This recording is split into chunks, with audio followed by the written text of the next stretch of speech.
quero ser protocolar, mas eu gostaria de fazer uma pequena reflexão antes de começar. Tem um dos maiores críticos literários do século XX, Léo Spitzer. Ele expressou num ensaio intitulado A Unidade Artística do Alto da Sibila Cassandra, no Alto do Gil Vicente, de 1513, comentando vários trabalhos que tinham sido publicados sobre esse alto, e ele ia se pronunciar daí, fazendo mais um texto. E ele fala: o estudo literário em grupo, a discussão e rediscussão contínuas são o único meio que nos leva a uma aproximação da verdade, tanto em questões literárias como científicas. Eu penso que esse seminário vem cumprindo essa rara e prazerosa tarefa de discussão intelectual coletiva. É preciso frisar, e eu quero sublinhar bastante isso, que a ideia de realizar esses seminários nasceu em 2015, sob a coordenação do professor Hélio de Seixas Guimarães, e teve sua continuidade assegurada pela batuta do professor Ivan Marques durante os 2 anos seguintes. Os seminários chegam ao seu 4º ano consecutivo, vamos dizer, ele já tem uma pequena biografia, sobre a minha coordenação e agora também do professor André Luiz Rodrigues. Mas nenhum desses seminários teria sido possível, teria se concretizado, se não fosse a adesão e a participação intelectual de um grupo de alunos de pós-graduação que vem realizando em muitas frentes, de forma dinâmica, responsável e rigorosa, não apenas na organização do evento, como também na publicação dos seus anais. A gente já tem a publicação dos 3 primeiros seminários publicados nos anais. Isso sem falar na importante e ótima revista Opiniões, que já atingiu a marca histórica de 11 números. Vamos dizer, esse é um trabalho que eu digo que é um trabalho em grupo, em equipe, coletivo, e aos alunos que estão chegando agora no programa, eu queria, vamos dizer, sublinhar que é fundamental que vocês, seria assim muito importante que vocês se engajassem também, vamos dizer, nesses trabalhos, no próximo seminário, do 5º seminário, né, eu, o professor André e todos os colegas, contamos com vocês, no sentido de que é preciso ter essa consciência de gerações, né, que se renovam. Então, esse grupo que está atuando, ele está atuando desde realmente do primeiro seminário, desde 2015. Daqui a pouco alguns já vão ter defendido seus trabalhos, já vão estar fora daqui. E a gente precisa exatamente contar com essa concepção que eu acho que é muito importante do trabalho coletivo. Passo a um pouco apresentar, mas antes de qualquer coisa eu queria agradecer a professora Lídia Soares, no sentido de que ela tem uma atividade extra-acadêmica, além de ser professora aqui na USP, né, sempre trabalhando em articulações com a história, com a antropologia. Ela tem uma imensa atividade, eu diria que ela só já faria um pouco esse trabalho coletivo numa única pessoa, que se desdobra em várias, vamos dizer, sendo curadora de exposições do MASP, algumas coisas que eu vou comentar aqui. Mas eu realmente agradeço, porque não é fácil parar todas essas atividades. Então isso é uma consideração, eu acho, também aos alunos de pós-graduação em literatura brasileira. Quer dizer, são muito importantes essas posturas de professores, que a gente tem uma história já dentro da literatura brasileira. Quando Antônio Canto faz um livro Na Sala de Aula, isso é uma postura que tem que se escrever os grandes ensaios, fazer as grandes obras, mas você tem que ter um olhar para o cotidiano, para aquilo que se organiza, com caráter de formação. Então eu acho que a Lília está aqui com a gente hoje, faz parte um pouco desse princípio. No primeiro seminário nós tivemos, na conferência de abertura, o professor José Miguel Wisnik falando dos cancionistas escritores e as relações entre música e literatura no Brasil. No segundo, nós tivemos o João Adolfo Hansen falando das letras coloniais do século XVI, XVII e XVIII. No terceiro seminário, a conferência de abertura foi feita pelo escritor Milton Ratum, com o título Itinerários de um Leitor e de um Escritor. Vocês vejam que a gente está procurando variar bastante, não é? Quer dizer, que a literatura dialogue com as canções, que tem às vezes um tipo de apresentação específica, as leituras coloniais. Depois um próprio criador vem e apresenta o seu trabalho.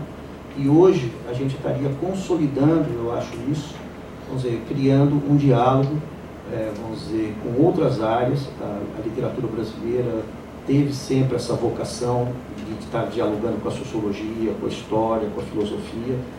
Então, eu penso que o título hoje, a biografia como gênero e como problema, Lima Barreto e sua literatura em trânsito, é mais um desses diálogos, não é, que a gente está tentando criar uma ponte, estender a mão a outras áreas no sentido de criar esse diálogo. E talvez agora, fechando, no caso da professora Aline Schwartz, eu queria sublinhar só 3 coisas. Que numa época de extrema especialização, ela consegue exatamente transitar em diferentes áreas do conhecimento. A história, a antropologia, a literatura, a fotografia, as artes.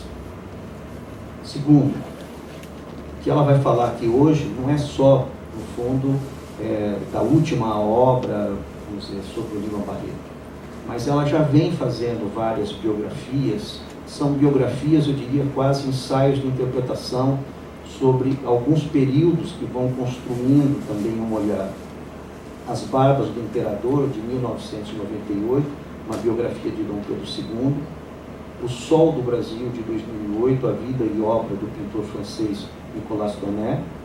E Brasil, uma biografia, escrito com a professora Heloísa Stalin, da Universidade Federal de Minas Gerais, que é, curiosamente, até a gente pensar uma história do Brasil que pudesse ser também uma biografia do Brasil. Então, eu queria, vamos dizer, mais uma vez agradecer e passar a palavra para a Lilian, que fez um tempo, o ano passado, realmente, de colocar o Lima Barreto no centro dos debates.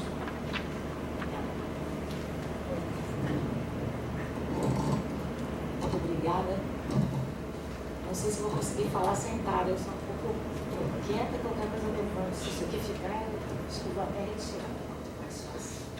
Bom, acho que está funcionando isso. Então, muito obrigada. Queria agradecer muitíssimo o convite para os alunos. Como disse o Augusto, eu tenho um especial apreço por esse tipo de convite. Eu acho que é nessa hora que a gente conversa, e pensa no futuro, e produz o futuro, cria o futuro. Estou aqui encantada em saber que essa já é a quarta edição. Eu vou agradecer o Eduardo, eu não vou me atrever a agradecer a comissão inteira, porque eu já vi que é imensa. Mas, enfim, agradecendo o Eduardo, quero agradecer a todos. E queria agradecer ao Departamento de Literatura. Não estou jogando o repertório para fora, porque um dos problemas de a gente habitar na fronteira, como diz o historiador Robert Barton, que muitas vezes a fronteira ela é local de litígio, né? Enfim, então eu já estou acostumada que quando eu estou com os historiadores, eles falam, não, tudo bem, ela pensa assim porque ela é antropóloga. E quando eu estou com os antropólogos, eles falam, não, tudo bem, porque eu tenho aquele lado de historiador, ela sempre volta muito atrás. Então eu digo que eu sou uma espécie de terceira margem, porque esse é um lugar interessante de viver, né? Porque você consegue... você arrisca um pouquinho, você empurra um pouco a linha, empurra um pouco a fronteira, né? E, como disse o professor Augusto, fiz isso também com as artes e agora com a literatura. Então, esse é um outro motivo de orgulho. Eu tenho sido convidado por alguns departamentos de literatura. Nada melhor do que a gente dialogar com as pessoas que, enfim, construíram. Lima Barreto, por exemplo, caso que eu vou me referir com mais frequência hoje, não era um autor desconhecido, ao contrário, um autor muito bem tratado, muito bem analisado por críticos como o professor Augusto Massi, que modestamente diz que fui eu que elevei a figura do Lima Barreto. Ele também faz parte desse verdadeiro grupo de limenhos, limanos, linenses, né? Então, enfim, um agradecimento duplo por ele estar sendo chamado aqui na literatura. Então, queria agradecer ao professor Augusto, André Vinicius pela presença, dizer que para mim é um incentivo, né? Porque isso significa que a gente habitar nessa área de fronteira é sem dúvida um lugar de tensão, mas não precisa ser um lugar de guerra, né? Enfim, como é que a gente se localiza nesse local? O Augusto fez essa pequena biografia tão bonita, né? Então eu vou começar com uma boa tarde só para esquentar aqui os motores, porque Eu lembro que há muitos anos atrás, quando eu estava começando a dar aula aqui, eu nem vou contar quando, esse Bárbara de 89, não nem conta disso. A sala 14 não era bem assim, ela era um pouco virada para lá, mas ela era igualmente grande. E eu fiz um curso que se chamava Raça e Diferença. Nessa época, a questão racial era considerada uma não questão, né? A Lima Barreto sofreu com isso, quem falava de raça era considerado desagradável. Abdias Nascimento sofreu com isso, quem falava sobre o tema, ele era chamado de criador de caso. E as pessoas aqui nessa faculdade que falavam da questão racial eram também tomadas como pessoas, no mínimo, intriguentas, né? E demorou muito e só no ano passado nós conseguimos passar o sistema de cotas nessa universidade, que é uma marca pesada, né? Quer dizer, a maior universidade da América Latina que não tinha um sistema como essa, a maior universidade, enfim, uma população, estamos falando de uma universidade pública, né? Nós fomos o último país a abolir no Ocidente a escravidão mercantil, recebemos 45% dos escravizados que foram obrigados a sair da África, e mesmo assim consideramos que não era um problema, né? E eu então fiz esse curso há muito tempo chamado Raça e Diversidade, que virou um livro até. Com a valentia dos jovens, né? Eu pensei quem eu quero, a gente já pensa em quem eu quero que vai abrir, né? Não quem vai abrir, mas quem eu quero. Falei, bom, vou convidar o Darcy Ribeiro. E ele, com enfim, do alto da sua, né, da sua maturidade, ele resolveu aceitar. Então eu não sabia se eu comemorava ou se eu cortava os cursos, que eu falei, gente, meu Deus, que eu vou falar na frente do Darcy Ribeiro. Aí preparei, não tão bem como Augusto, mas me preparei aquela coisa do professor Darcy. Só que o professor Darcy Ribeiro já estava aguentado, o pessoal da assessoria pediu para que eu fosse receber aqui no estacionamento, e eu ajudei, nós descemos essa escada, ele dando o braço assim para mim, e logo que a gente entrou na sala, ele virou o braço de uma maneira para parecer que eu estava me apoiando nele. Eu logo vi que a coisa não daria certo. Eu falei, pior ainda, como eu tinha ficado apurada para ir receber o professor Darcy Ribeiro, coração na boca e tudo mais, é ele chegando. O que eu fiz? Esqueci o meu papelzinho da biografia. Sentei aqui mais ou menos nesse lugar, porque era virado para lá, mas eu ainda estou imaginando. Eu falei, o que eu vou fazer? Aquele monstro do meu lado assim, e eu falei, já sei o que eu vou fazer. Falei, professor Darcy Ribeiro dispensa apresentações. Achei que eu tinha arrasado. Falei, bom,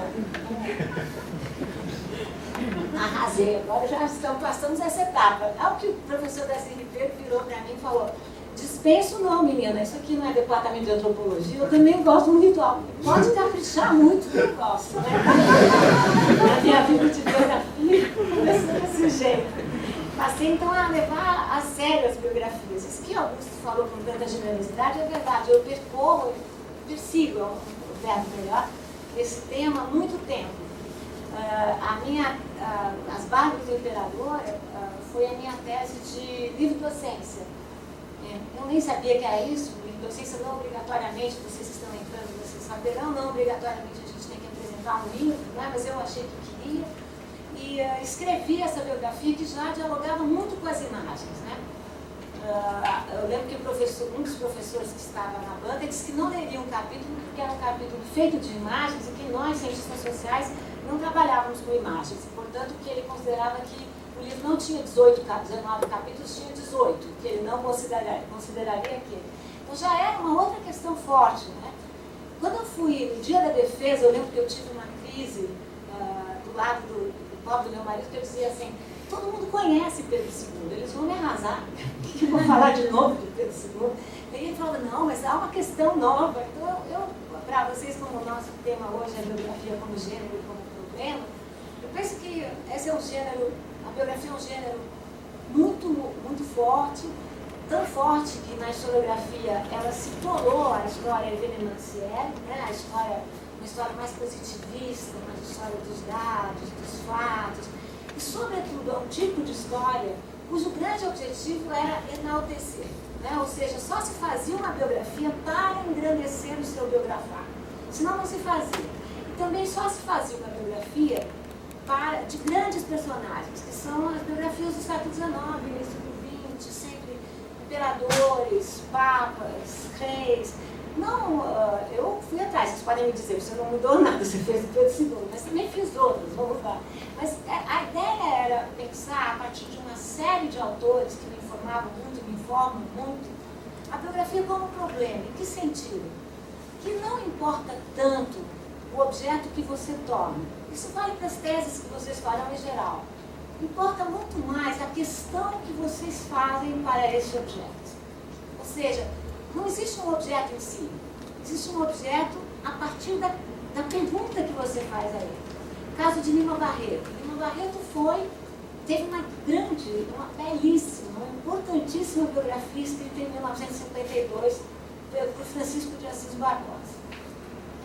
Se vocês pegarem essa biografia, é uma biografia impressionante antes da hemeroteca da Biblioteca Nacional, antes do nosso grande irmão Google, né, que às vezes ajuda, às vezes atrapalha. Ele levantou dados inacreditáveis, dados do casamento dos pais, dados sobre o ano que Lima Barreto fala, quando Lima Barreto fala na prova de cálculo, ou seja, era uma biografia daquele tipo de livro que você joga e fica em pé. Né? Só que Francisco de Assis Barbosa tinha os seus problemas na década de 50, as suas questões. O que ele fez de sensacional, além de fazer essa biografia, que é ainda hoje um modelo. Eu não acredito que o Augusto foi um grande leitor de alguns capítulos e tudo. Eu não acho que a gente faz um livro para superar outro. A gente faz um livro para dialogar com os outros, às vezes em tensão, mas em diálogo. Então, o que fez Francisco de Assis Barbosa? Ele trouxe Lima Barreto como personagem para a nossa cena literária. Não é verdade, Augusto? Ou seja, sem Francisco de Assis Barbosa, acho que Lima Barreto não teria esse lugar que tem, que ainda acho que é um lugar que, enfim, muito aquém do cenário, da constelação em que ele deve ser colocado. Mas o que fez Francisco de Assis Barbosa? Ele trouxe esse personagem, além do mais, criou uma verdadeira operação de guerra para colocar os livros de Lima Barreto à disposição, 18 obras. Ele também organizou o diário, nós vamos falar disso, não existia o diário, ele de alguma maneira, aqui temos um grande especialista, mas o que ele fez, não foi, Augusto? Ele criou esse gênero diário para o Lima Barreto, que tinha lá notas esparsas. Mais ainda, ele conseguiu consolidá-lo, trazendo comentaristas que, enfim, gostavam e não gostavam de Lima Barreto. Se vocês forem olhar, por exemplo, a introdução que Gilberto Freire faz, você percebe direitinho como Gilberto Freire estava com um cobertor curto demais, né? Ele não estava gostando de um escritor, de um escritor, né? De um escritor que em pleno início do século XIX dizia que a Primeira República tinha prometido inclusão e tinha entregado exclusão social. Imaginem Gilberto Freire comentando esse tipo de texto, ou ele fez uma abertura para os diários, como é que ele comenta o diário de um intérprete do Brasil que diz a capacidade dos brancos, dos negros, é analisada a priori, a dos brancos a posteriori. Portanto, era um autor que no momento da pós-abolição se colocava contra o darwinismo racial, nós vamos falar disso, contra o que ele chamava de discriminação e o que ele chamava de racismo, e se manifestava de muitas maneiras. Então, só para dar esse pequeno exemplo, Francisco de Assis Barbosa fez uma grande biografia cujo grande intento era colocar esse autor em pé. Ele diz na biografia, num determinado momento, vou me abster de tratar da questão racial. Bom, eu dou aula aqui na USP há muito tempo e eu tenho um dos seminários que se chama Uma História do Brasil, Uma História da Interpretação do Brasil, que eu vou de 1870 a 1922, sempre com um autor de não ficção e um autor de ficção. Então eu já estudava Lima Barreto, já era um companheiro há muito tempo. Ora, eu só conseguia ver em Lima Barreto a questão racial. Então isso quer dizer o quê? Que Francisco de Assis Barbosa conscientemente e de propósito evitou tratar da questão racial? Não sei. A maneira como Francisco de Assis Barbosa não trata da forma como Lima Barreto se refere a João do Rio. porque ela própria, uma forma bastante preconceituosa, né? Contra os homossexuais, chamava João do Rio de pitecantrópicos elétricos, ou seja, de nomes que eu não quero repetir, não preciso, não vamos falar ainda. Mas eu tinha questões e problemas diferentes. Primeiro, eu sabia que eu queria tratar da questão racial. Segundo, leitora que eu sou de Karl Chorsky, que fez uma biografia incrível de Viena, que tem muito a ver com a minha biografia no Brasil, quer dizer, eu tenho a ver com ele, não o contrário, óbvio. Autores como Carlo Ginzburg, que trataram de um personagem como Menóquio, que ele diz, Menóquio é importante não porque ele é típico, mas porque ele é atípico. Menóquio era um moleiro de Friuli que sofreu uma aquisição. Ou mesmo depois de ter lido Bourdieu, né, a ilusão biográfica, que vocês devem ler também, para mim era impossível pensar numa biografia cujo objetivo fosse a consagração. Eu achava que eu tinha que fazer uma biografia, qual é o problema? Que contivessem contradições, ambiguidades, ambivalências que são de todos nós, não são do livro. Uma biografia não pode abrir mão de dizer quando você, de que maneira você se identifica com aquele seu biografado e quando você em absoluto não se identifica. Então há nenhum problema aí. E eu também trabalho aqui na antropologia com um núcleo de estudos que se chama Núcleo dos Marcadores Sociais da Diferença. O nome do núcleo é NUMAS, o nome é bom, né? Estou NUMAS, uma coisa assim. Sempre dizia, não sei se o grupo é bom, o nome é bom. O que nós fazemos nesse grupo? Nós trabalhamos com vários marcadores sociais que a sociedade cria. Ou seja, o que é o racismo? Senão criar diferença e desigualdade por sobre elementos que não têm grande importância, por exemplo, o fenótipo. Né? Mas esse grupo trabalha com vários marcadores. Que outros marcadores sociais nós temos além de raça? É uma pergunta, hein? Porque às 2 horas é fácil dormir. Quais outros marcadores sociais nós criamos? Gênero. Vestimenta. Oi? Vestimenta. Vestimenta é uma forma de apresentação, pode ser, eu não tinha pensado, mas é um marcador forte. Classe social, gênero, classe social, vestimenta, que mais? Quem falou idade? Então, que nós chamamos de geração, perfeito. Mais um importante, que foi muito importante para mim. Região. Né? Ou seja, nós trabalhamos com alguns marcadores, mas sobretudo gênero, classe social, raça, ou etnia, geração e região.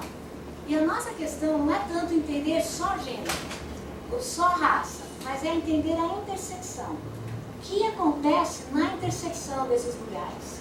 Então, um pouco dessa ideia de literatura em trânsito, que vocês verão, é de uma interpretação minha do caminho que Lima Barreto fazia entre o subúrbio e o centro, entre o centro e o subúrbio. Como ele era uma pessoa constantemente deslocada. Também comecei a perceber que eu gostava de biografias que traziam problemas. Eu analisei Pedro II a partir do marketing político que ele fazia.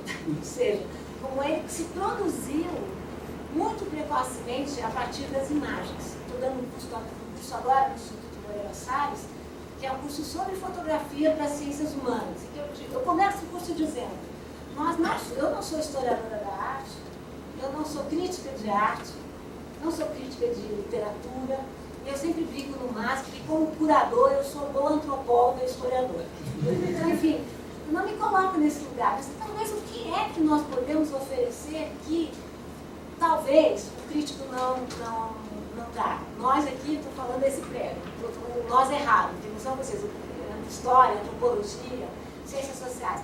É a questão do contexto, sempre o contexto nos amarra. Então era sempre preciso entrar no grupo do outro. Então, quando eu estudei Pedro II, eu fiquei uma especialista em monarquistas. Eu sabia reconhecer um a quilômetros de distância.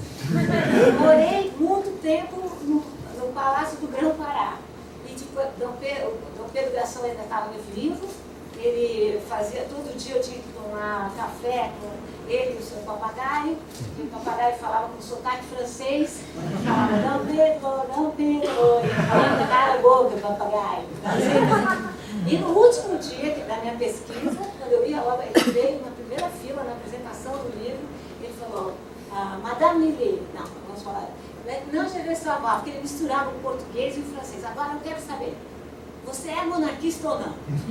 Eu falei, Chico, na delegação, esqueci de contar essa parte para o senhor. Né? Ele falou, eu falei, olha, eu não sou monarquista, o senhor vai ler o meu livro, o senhor sabe, ele falou, eu já sei, eu também não sou.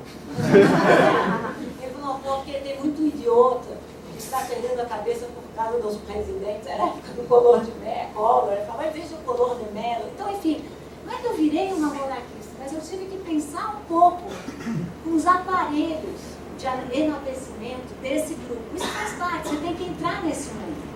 Daí eu estudei o Toné, como disse o Augusto. O Toné era um pintor francês que veio para cá na época de D. João VI. Eu já comecei provocando a turma, porque com as pesquisas que eu fiz, eu chamei a atenção de que não existia missão francesa. Que eles eram artistas franceses, desempregados por causa da queda de Napoleão, e que acharam que o Brasil era um ótimo lugar, por quê? Porque tinha um rei. E devia ser mais calmo, devia ser mais tranquilo. Eu lembro que eu cheguei, quando eu fui para o Rio, não tinha visto jornais de lá, quando eu cheguei para dar a primeira palestra na Academia Brasileira, o Globo deu uma manchete assim, a missão era um mito. Eu falei, bom, nem era essa a minha questão fundamental. Qual era a minha questão fundamental? Era tentar o que significa fazer uma biografia de um pintor. Significa ler o mundo, os instrumentos do pintor. Então eu fui estudar arte, fui estudar cultura, fui estudar a pincelada que Toné fazia. E sobretudo, porque eu ia sim fazer a primeira ideia do livro era fazer sobre todo o grupo. Depois, biografia que nem isso, o personagem te pega pelo pé, impressionante, vai te pegando. E o Toné era um personagem, era o mais interessante na minha opinião. Só para dar uns poucos exemplos para vocês. Toné era um pintor que detestou o Brasil. Então, se vocês acham que o nome O Sol do Brasil é um elogio, não é. Cada capítulo começa com uma fala do viajante metendo o pau no Brasil. Nos insetos do Brasil, no sol, na chuva e tudo mais. E o Nicolas Toné era um personagem encantador nas suas contradições. Ele era amigo do Rousseau, que chegou aqui e falou, eu tenho que trabalhar no país da labuta forçada. No entanto, o próprio Toné, eu fui descobrindo, teve 2 escravizados. E pintou ele ao lado dos escravizados. Então eu fiz toda uma tentativa de ler o Toné a partir da questão da escravidão. Mas também questões que significa um personagem que detesta o país em que você vive. Ele dizia, o azul do céu do Brasil é tão forte como o dia de hoje, que me parece, ele diz, me parece artificial. Outra pergunta dele, ele achava que existiam muitos verdes nas florestas do Brasil e que não eram necessárias e não cabiam na palheta dele. Por fim, ele dizia que o sol do Brasil insistia em se mover. Que era impossível pintar com aquele sol que fazia com que ele acordasse muito cedo de manhã. Então, enfim, vejam que eu tento pegar os personagens. O Toné já não era um personagem tão famoso, acabou também ficando mais, mas não era, com certeza Debré era muito mais comentado que Toné. A pergunta que sempre me faziam era por que não Debré, por que Toné? Era um personagem altamente contraditório, e quanto mais contraditório, mais me interessava. Depois eu tive com a Heloísa Starling, que já fazia pesquisa do Lima, como tu sabe, tive essa encomenda de fazer Brasil uma biografia. Não era para que eu fizesse, eu sempre falo, isso não é jogação de humildade fora. A companhia tinha um projeto, a Companhia das Letras tinha um projeto, me perguntaram, junto com a Penguin, da Inglaterra, perguntaram quem devia fazer, eu não direi. Foi para uma pessoa que fez um projeto, desistiu. Foi para outra pessoa, fez um projeto, desistiu. E estava chegando outubro, que eu e Augusto sabemos, o famoso mês da Feira de França. Quando o pessoal da Companhia das Letras falou, você vai fazer. Caiu no meu colo. E aí, com a questão, fizemos eu e Heloísa é uma grande especialista, todo mineiro, né? Do barroco mineiro, ela queria escrever o livro inteiro sobre Minas, se vocês podem imaginar, tudo era Minas, mas veja bem, ela falava, veja bem, Minas, e enfim, ela trabalhava muito com esse período, muito com o período contemporâneo, e a gente só trabalhava com os viajantes, trabalhava com o Império, com a Primeira República, enfim, achamos que faríamos. Quando a gente foi fazer, nós fomos fazendo o livro, nós fomos percebendo que nós tratávamos o Brasil como um personagem. Então tinha hora que você fala assim, pelo amor de Deus, por que ele foi fazer isso? Sabe uma coisa assim? Outra hora você fala, nossa, que orgulho, ele fez isso. Né? Outra você fala, gente, ele está falando isso aqui porque ele é o Brasil. Então nós no final desse processo que a gente falou, não, vai ser uma biografia. Né? Porque é a tentativa de tratar o seu país como um personagem. E que como todos nós, se contradiz, acerta, erra para valer, né? Enfim, temos errado muito no momento presente, né? E, enfim, é um pouco isso que a gente tentou falar nesse livro. E aí eu estava quase que grávida dos livros. Vocês vão tenho certeza, vão perseverar na carreira, vocês sabem que a gente às vezes fica, não é? Às vezes a gente fica grávida de um livro. Você fala, eu tenho que fazer esse livro. Eu montei o livro do Lima Barreto, eu acho que foram em 4 meses, totalmente sem condições, né? Um livro cheio de furos, mas eu queria testar de novo, como o Dom Pedro, se tinha algo de novo para falar. Eu me comprometi que se não tivesse nada de novo para falar em relação, não só ao Francisco de Assis Barbosa, mas intérpretes como Augusto, como Nicolau Sevchenko, como a Beatriz Rezende, como Felipe Botelho, que estão publicando gente coisas sensacionais, enfim, vários críticos que eu me perdi aqui falando, era melhor eu não fazer essa biografia. E aí eu apostei na minha expertise do Nunes, por isso que eu citei o Nunes, e também parti do suposto que cada biógrafo pergunta para o seu biografado questões do seu momento. Então eu não tinha nada que cobrar ao Francisco de Assis Barbosa, porque eu penso que a nossa geração aqui foi uma geração que lutou pelos direitos civis, pelos direitos da universalidade na diferença, pelo direito da diferença na universalidade. Que eu queria perguntar ao meu Lima Barreto sobre raça, claro, mas sobre gênero, sobre classe, sobre região, e sobretudo sobre classe social, e sobretudo misturar, interseccionar essas questões. Então, por que eu comecei falando que a biografia como gênero e como problema? Porque é um gênero, é uma forma de escrita, eu tentei ser um pouco, assim, fazer pequenos ruídos, porque se vocês forem ler, tem vários capítulos, como eu fiz no Barbas do Imperador, vários capítulos que não seguem a diacronia estrita. Eu paro o livro para falar dos subúrbios do Lima Barreto, eu paro o livro para falar das cores do Lima Barreto, e assim falar da literatura e da limana, paro o livro para falar de jornalismo. Então há vários momentos que eu interrompo, porque a biografia mais tradicional é feita dessa forma diacrônica, né? Como se a vida da gente fosse uma avenida, né? Sem farol, sem bifurcação. Então a ideia de interromper é um pouco isso. E o final do livro, a gente vai falar, para eu não perder aqui a surpresa aqui da história. Você acha que a gente já paga um pouco? Acho que eu posso ligar. Acho que eu vi. Se eu errar, você já. Será que a gente já paga um pouquinho? Por causa que às vezes a qualidade das fotos não é tão boa. Isso já ajuda, não ajuda, pessoal? Não vale dormir. Não vale dormir. Está melhor assim? Então vamos. Bom, então, eu costumo dizer que a história do Lima Barreto, ela de alguma maneira se confunde, né? Que ela se confunde com a própria história do Lima Barreto, que acabou virando seus personagens. Ele é Isaías Caminha, ele é Gonçalves de Sá, ele é Clara dos Anjos, ele é Policarpo Quaresma, mas também se confunde com uma certa história do Brasil. Uma certa história do Brasil que na história de aqui a disciplina nós chamamos de período da pós-abolição, pós-emancipação.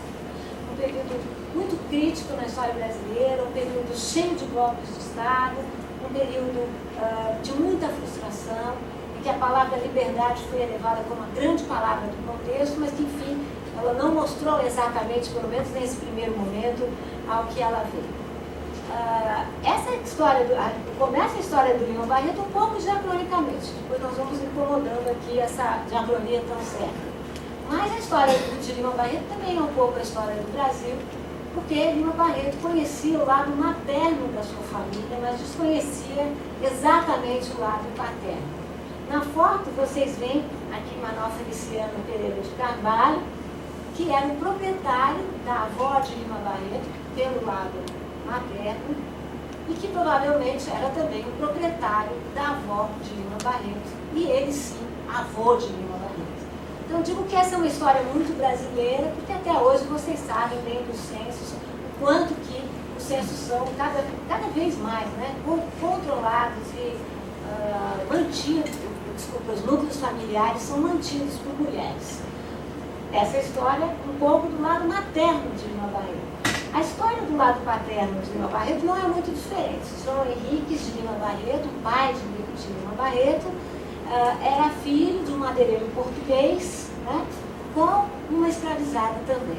Então, Lima Barreto, pelos dois lados da sua história, isso é muito importante na minha opinião, era neto de escravizados. A gente tem que ver Lima Barreto não ao mesmo tempo, não sincronicamente, é preciso ler diacronicamente, mas o fato de ser neto de escravizados pelos dois lados cravou profundamente não só a biografia de Lima Barreto, mas a literatura de Lima Barreto, a literatura que Lima Barreto disse que faria. Os pais de Lima Barreto contam uma história bastante importante, uma história de famílias negras que durante o Império conseguiram usar as franjas do sistema e ascender.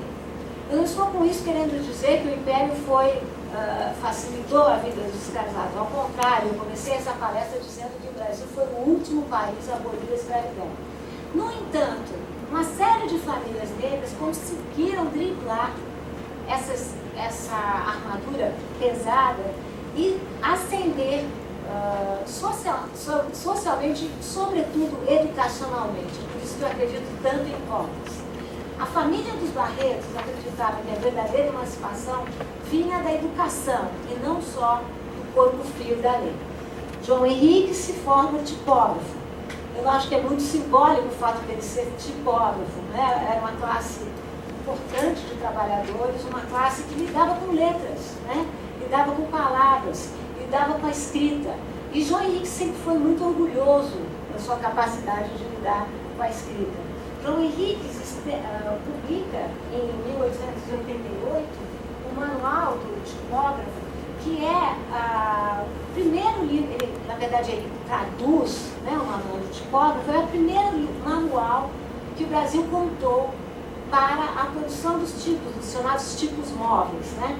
Então vejam que ele era uma pessoa com muita garra, era também uma pessoa com muitas dúvidas, né? Vamos falar delas, mas era uma pessoa que acreditava nesse tipo de formação e tinha muito orgulho de ser um tipógrafo. O pai de Lima Barreto foi desde o princípio apadrinhado pelo Visconde de Ouro Preto. Não sei se vocês lembram disso, Ouro Preto foi o chefe do último gabinete do Império. Essa também é uma história muito brasileira, né? A história dos apadrinhamentos, né? Roberto Schwartz está também disso, vocês lerão muito nesse curso, né? Os mais que não estão no São Calor já leram muitas vezes, essa questão dos favores na sociedade brasileira e a questão dos apadrinhamentos, né? Não há nada o que julgar aqui, né? O que é importante é vocês guardarem que ele trabalhava, saiu da tipografia nacional, onde ele tinha um posto bastante elevado, e vai trabalhar no jornal A Reforma, que era um jornal de propriedade de Ouro Preto. Aqui temos a mãe de Lima Barreto, Dona Amália. Nessa época, Dona Amália Augusta, na época do casamento, nessa época, enfim, em que casar com 16 anos não era fato de causar qualquer espanto, né? A Dona Amália e João Henrique se conheceram por intermédio de dois padrinhos, né?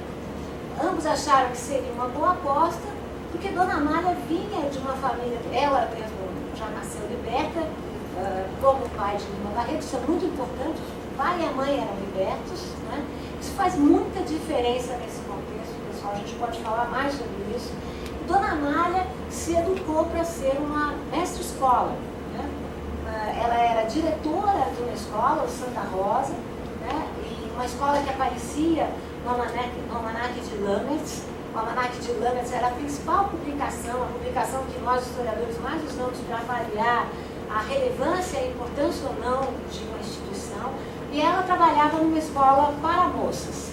Nessa foto que eu acho maravilhosa, carcomida pelo tempo, né, vocês veem fotos típicas dos libertos, né, desse contexto. Se fosse uma aula sobre fotografia, eu daria várias para vocês, mas eu fiz uma aula só sobre fotos de libertos no Instituto Moreira Salles.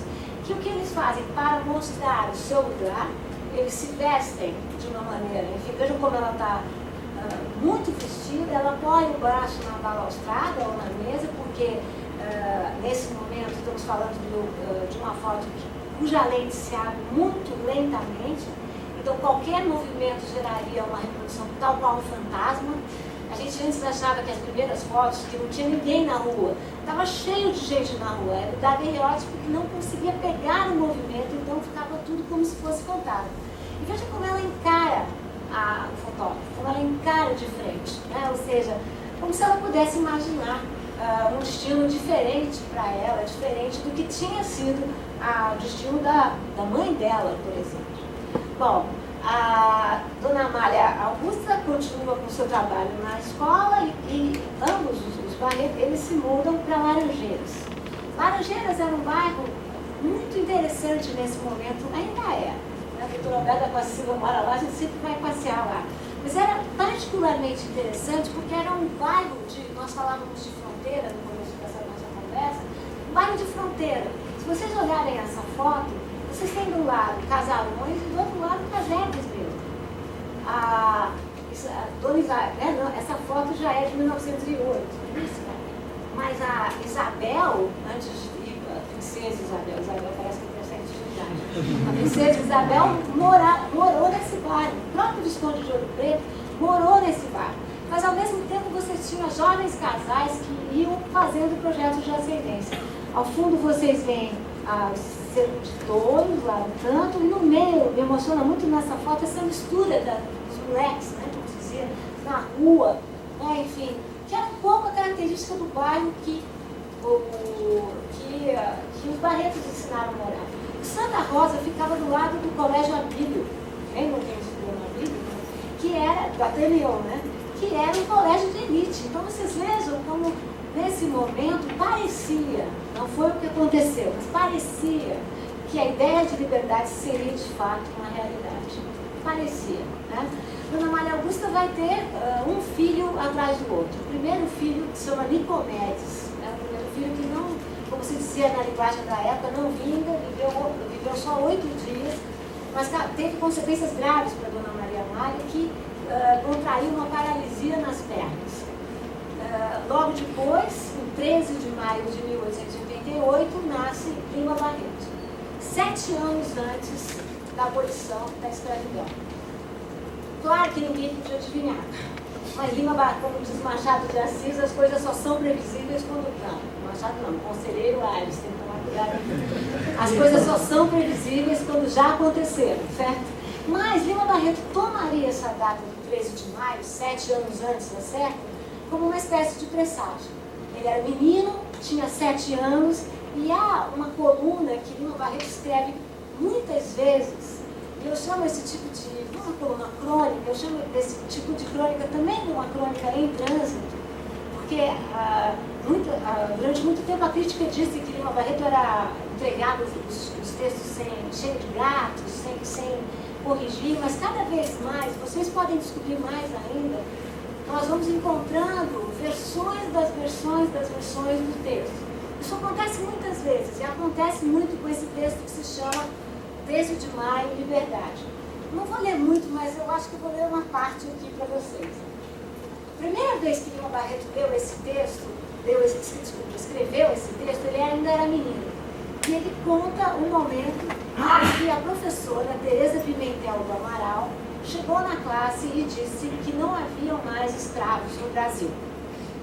Ele diz nesse primeiro texto, eu, com aquela idade que eu tinha, né, ele diz aqui, com aquele feitio mental de criança, só uma palavra me ficou, livre, livre. E ele diz então, escreve então, corri rapidamente para casa e transmiti para o meu pai o que eu entendi. Falei a ele, a partir desse dia, o senhor não me coloca mais de castigo. Era um pouco a compreensão daquela idade. Anos depois, depois Lima Barreto escreveria outros textos. Ele começa sempre igual, né, dizendo: era bom saber que a alegria que trouxe a cidade além da abolição de 88 foi geral pelo país. Mas o final é totalmente diferente. Esse texto foi escrito já no final da vida, essa quarta versão do mesmo texto, desculpem, e ele diz o seguinte: mas como estamos ainda longe disso, como ainda nos enleiamos nas teias dos preceitos, das regras e das leis. São boas essas recordações, elas têm um perfume de saudade e fazem com que sintamos a eternidade do tempo. O tempo inflexível, o tempo que, como o moço é irmão da morte, vai matando aspirações, tirando perempções, trazendo desalento, e só nos deixa na alma essa saudade do passado, às vezes composto de fúteis acontecimentos, mas que é sempre bom tentar relembrar. Vejam que é um outro Lima Barreto, no mesmo texto.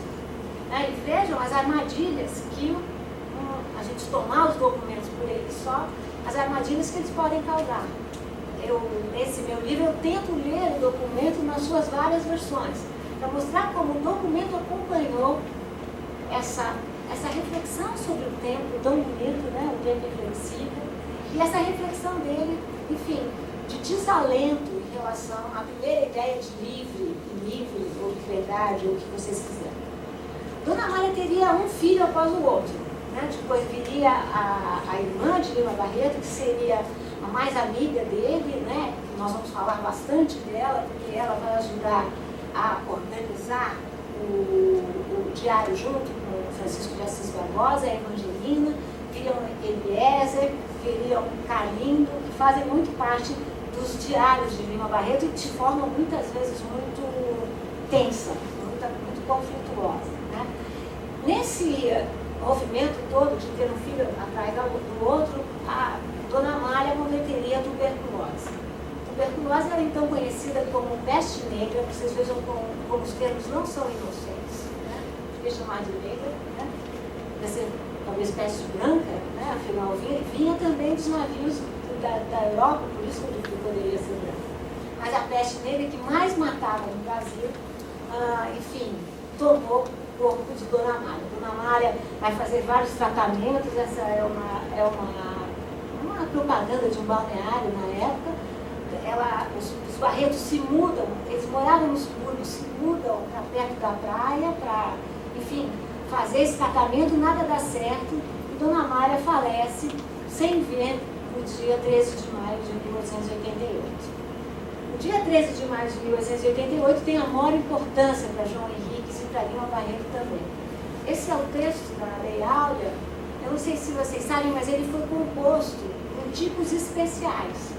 E o pai de Lima Barreto trabalhou nos tipos que foram utilizados para compor a Lei Áurea. O suposto que nem a Revolução Francesa, que datou tudo de ano 1 a partir da Revolução, é que a Lei Áurea seria o início de tudo. Então, nada como fazer uma lei como essas com os tipos novos, os tipos nunca usados, os tipos aqui inventados. Mas, enfim, sabemos hoje que a Lei Áurea foi a lei mais popular do Império, também a última, né? Ou seja, Dom Pedro perdia os seus últimos alicerces, que eram os cafeicultores do Vale do Paraíba, e a história ia correr muito rápido, e já em novembro de 89, o Império acabava. Eu falei para vocês que João Henriques era apadrinhado de quem? Oi?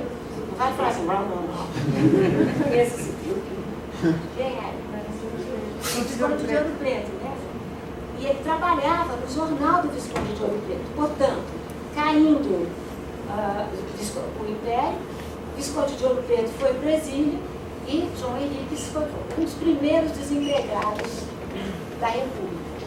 Só não foi porque ele se demitiu antes. Ele tinha um temperamento muito forte e se demitiu antes. Mas vejam que, como a história da família Barreto vai se misturando um pouco com essa história da Primeira República. Há textos lindos que eu não vou ter tempo de falar aqui, se quiserem depois a gente conversa mais, mas enfim, o Lima Barreto descrevendo, o pai de Lima Barreto levou Lima Barreto para assistir um momento em que Isabel via na sacada mostrar a Lei Áurea, né? Essa é uma foto maravilhosa que a gente, uma exposição que nós fizemos aqui na USP, chamada Emancipações.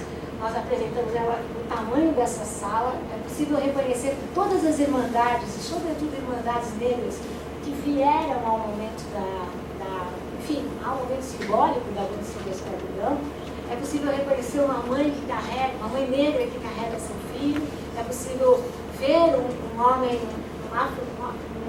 afrodescendente com o seu filho no ombro, né? Que bem poderia ser o pai de Lima Barreto com Lima Barreto. Eu tentei imaginar isso, porque Lima Barreto disse que foi ao evento levado pelas mãos de seu pai.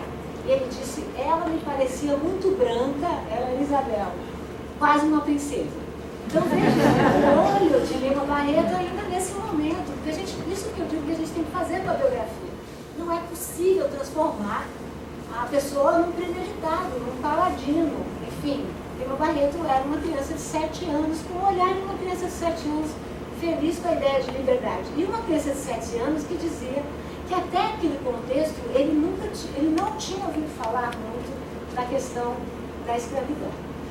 O pai de Lima Barreto vai trabalhar, Visconde Ouro Preto não abandona, ele vai trabalhar na colônia de alienados, nas colônias de alienados da Ilha do Governador. Era um lugar tomado pela malária, todos os Barretos pegaram malária nesse momento. Malária era outra das doenças que assolavam os brasileiros, né? Os brasileiros morriam mesmo, era de doença, né? de doença epidêmica. Mas mesmo assim, Lima Barreto chama esse lugar como o seu paraíso, né? Ele diz que essa é a única casa que ele chamaria de sua, que ele teria coragem de chamar de sua. Eu, pesquisadora daqui da USP e tudo mais, fui fazer quando eu comecei a pesquisa, né, nós pesquisadores sempre achamos que estamos lidando com novidades. Nós podemos ver a hora para passar aqui. Sempre achamos que estamos descobrindo as coisas. Nós achamos que descobrimos, porque o Francisco de Assis Barbosa dizia que aqui, que a casa, aonde estaria a casa de Lima Barreto? Então fomos nós, eu e mais 2 pesquisadores, até a casa de Lima Barreto do governador. Demos de cara com um gradil e olhamos para frente, era uma base da aeronáutica. Eu, do alto da minha postura de professora da USP, cheguei lá para o sujeito lá e falei, olha, eu sou professora da USP e eu estou fazendo uma pesquisa, não sei se o senhor sabe, mas aqui morou um grande literato e nós precisamos entrar para registrar esse local. Falei assim. O guarda falou assim para mim, todo mundo sabe que Lima Barreto morou aqui, eu não tenho novidade nenhuma, a senhora não vai entrar porque a senhora não tem autorização. Nessa hora eu já virei para mim mesmo e falei, agora, dá para quebrar um galho? Essa é uma outra lição da Virgínia do Juro para vocês, porque a outra lição é essa, que a gente tem que baixar a guarda, ser mais humilde. Baixar a guarda mesmo. Mas mal sabia eu que aí ele falou, vou tentar falar com a Tenente Gralha para ver se ela autoriza. Eu falei, Tenente Gralha.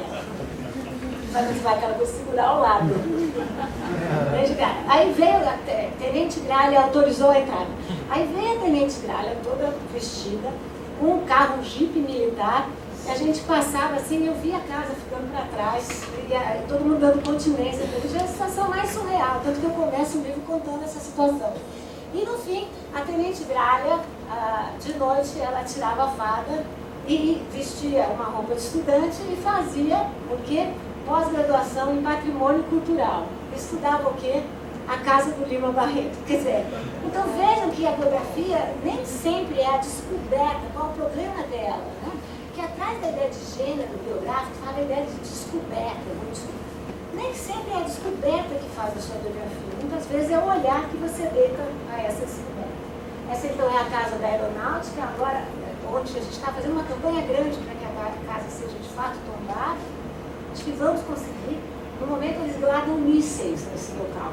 Então por isso que eu não podia nem chegar perto da casa. A gente tirou uma foto escondida, eu mostro, eu não pude aqui, mas eu mostro para vocês. E Lima Barreto passa, durante a semana ele vai estudar no Colégio de Niterói, durante os finais de semana ele toma a barca Pinel e vai à Ilha do Governador, onde ele diz, foi lá que eu conheci os meus primeiros e melhores amigos. Essas são fotos da época, quase um pouco posteriores, a colônia passava por todo tipo de dificuldade, Imagina que eles tomavam água não potável, água do mar, o índice de mortalidade era altíssimo, além da malária.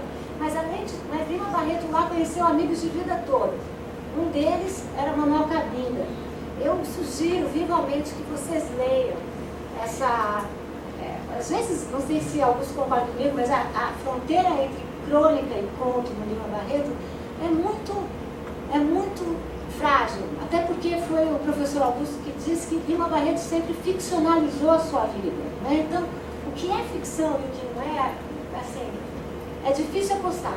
Eu sei que Manuel Cabinda esteve registrado na colônia, então talvez essa história é uma crônica mais do que um conto. Mas, de toda maneira, Manuel Cabinda era um negro. Vejam como Lima Barreto percebe o que é o pós-emancipação. Era um escravizado que trabalhava com seu senhor. O nome dele era, antes de ser Cabinda, era Silva, porque era o nome do seu senhor. E ele vendia plantava e vendia verduras na feira, conseguiu um pequeno pecúlio, conseguiu a alforria, mesmo assim continuou trabalhando com seu senhor, diz lá Lima Barreto, como faziam a maioria dos escravizados, dos ex-escravizados no Brasil, e conseguiu comprar. Quando comprou a sua alforria, apaixonou-se por uma rapariga, comprou também a liberdade dela. No entanto, essa rapariga deixou o Manuel Cabinda, e foi quando o Manuel Cabinda, diz Lima Barreto, ficou meio apatetado e começou a dizer coisas sem coisa no meio da rua. Foi internado. Quando Lima Barreto conheceu, ele trabalhava com os porcos. E, diz Lima Barreto, era ele que me mimava. Dava um pedoque, corria comigo, caçava passarinho.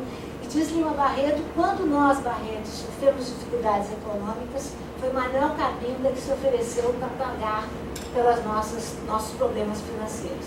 E ele, sobretudo, gosta do Manuel Cabinda porque diz que Cabinda dizia para ele, seu Linfonso, era o nome que ele chamava Lima Barreto, a coisa mais bonita que tem é a África. Não é o seu rei aqui. E ele falava que ele era Cabinda. Qual a importância de ser Cabinda? Então vejam que Lima Barreto vai construindo essa sua personalidade, tão ligada a uma literatura afro-brasileira, afrodescendente, negra, como vocês quiserem chamar, nesse momento que ele já... Ou então, ao mesmo tempo, ele busca esses personagens para construir a sua literatura. A gente sabe que literatura não é reflexo, literatura não é produto, literatura...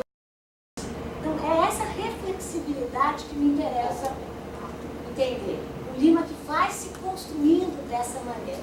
Vai se construindo aqui também, no Liceu Popular de Niterói, um colégio de elite, que é o Visconde de Ouro Preto que paga, e que é o primeiro local em que Lima Barreto fala que sofre discriminação. Ele fala que os colegas eram todos abonados, e que é a primeira vez que ele percebe que tinha uma coloração e uma situação econômica diferente dos demais. Essa certidão, isso aqui é só cara de pesquisador, vocês não precisam prestar atenção. E o colégio que ele estudou preparava para a Politécnica. João Henriques queria que seu filho fosse doutor. Tinha duas maneiras de ser doutor no Brasil nessa época: advogado ou médico. Ou então político também dava certo, como diz Lima Barreto em vários textos dele, que a gente pode comentar em outras horas. Ele entra na Politécnica, né, entra logo em 1897, e aí sim ele vai conviver muito mais, diz ele, com a discriminação. Conta só um caso. Ele conta que ele tinha uma turma deles, que é a turma a famosa turma do Contra, né? Eles chamavam-se do Contra, e que um dia eles resolveram saltar o muro para assistir uma sessão no Teatro Lírico. Tudo combinado, os três colegas, o Noronha Santos, o Bastos Tigre, pulam o muro e Lima Barreto não pula. E quando eles perguntam a ele por que ele não pulou, ele diz: porque vocês brancos se safariam, eu já seria tomado como negro e como ladrão de galinha. Então vejam como ele vai construindo essa história pelos detalhes, pelas bordas, mas de uma forma muito consistente. Essa é uma foto rara que eu encontrei na biblioteca. Essas coisas de pesquisador, né, que a gente tem que ter. Que eu sabia que o Dr. Minguim havia comprado a coleção do Francisco de Assis Barbosa. Cheguei para a bibliotecária, a nossa, que é sensacional, que está agora aqui no IEB. Falei: olha, onde está essa coleção? Ela falou: olha, ninguém mexeu nessa coleção, nem o Dr. Minguim. E E aí eu comecei a achar uma série de fotos que vocês vão ver aqui. Uma dessas fotos é a foto da turma do Lima Barreto. O Lima Barreto não, eu vou passar aqui, é esse aqui que vocês vão reconhecer. Aqui à direita, logo à direita, vocês têm 1, 2, 3, 4, 5 no meio. Estão vendo? Não estão vendo, vou lá. Dá para mostrar aqui?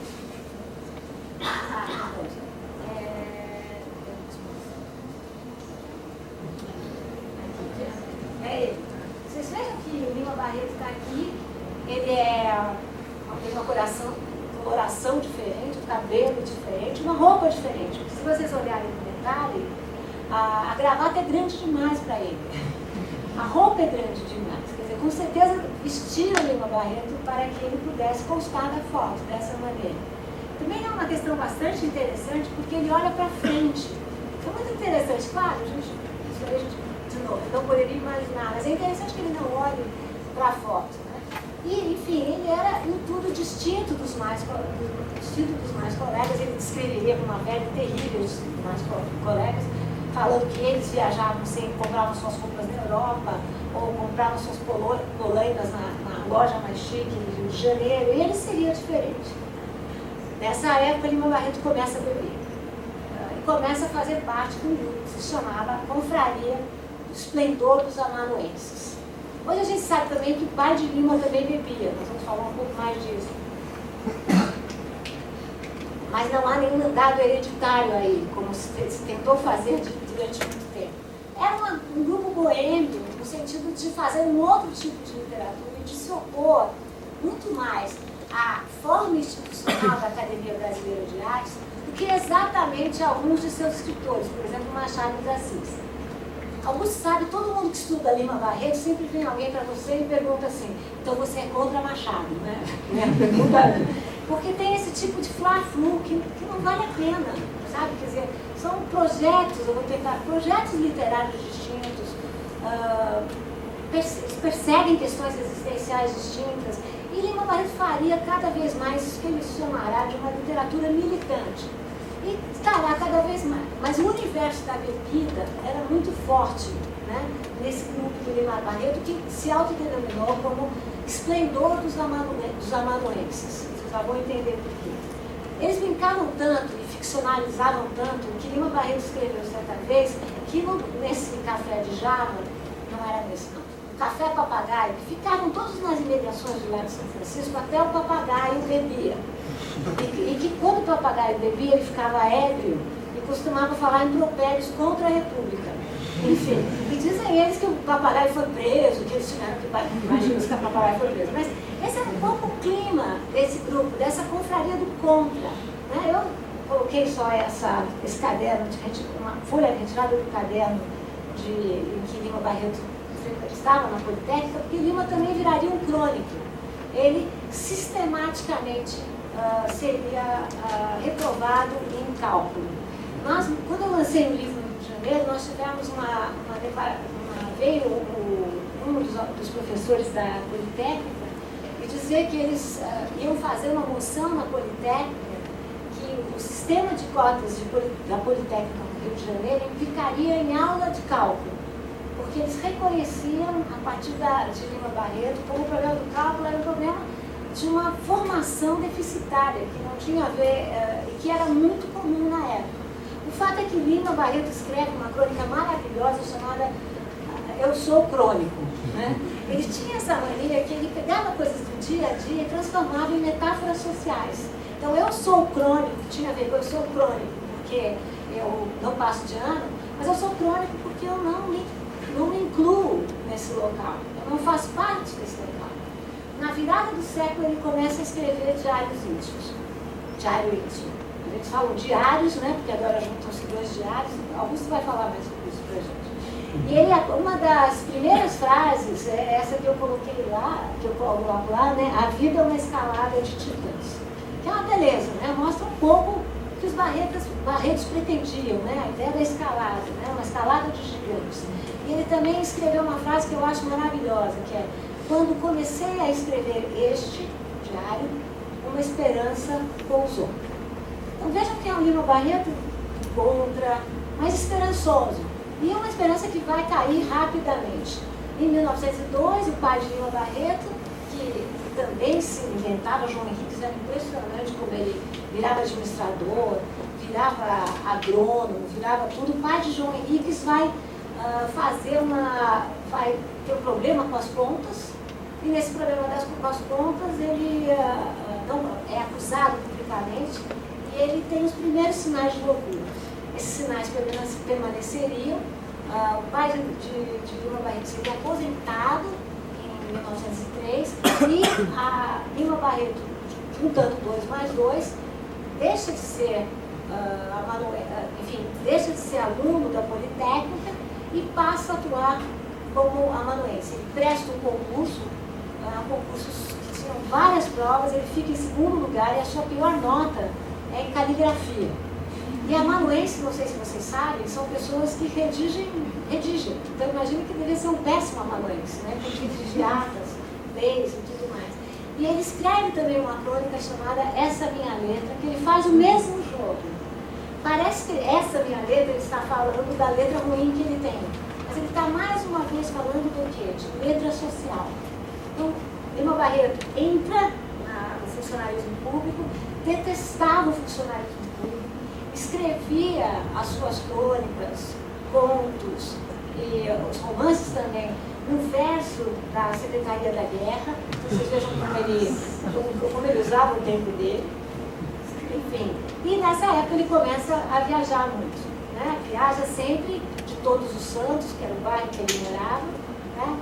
De Todos os Santos para a capital, do centro, e do centro para Todos os Santos. Essa é a noção que eu tenho de uma literatura em trânsito, porque ele vai compondo seus personagens nesse trânsito, nesse ir e vir. Ele anota as moçoilas, anota os granfinos de Copacabana, que ele detestava, anota toda a fauna e flora, as arquiteturas, o arruamento. Eu, só de curiosidade, peguei aqui os projetos de bonde de primeira classe, de bonde de segunda classe, né, vocês veem, e uma foto bem rara, né, que era um trem, que ele chamava de trem operário, que eram os trens que saíam bem cedo, e que eles eram basicamente negros. Eu vou correr aqui, porque não se trata de fazer biografia, eu quero conversar com vocês, mas mais falar até o final dessa bio rápido.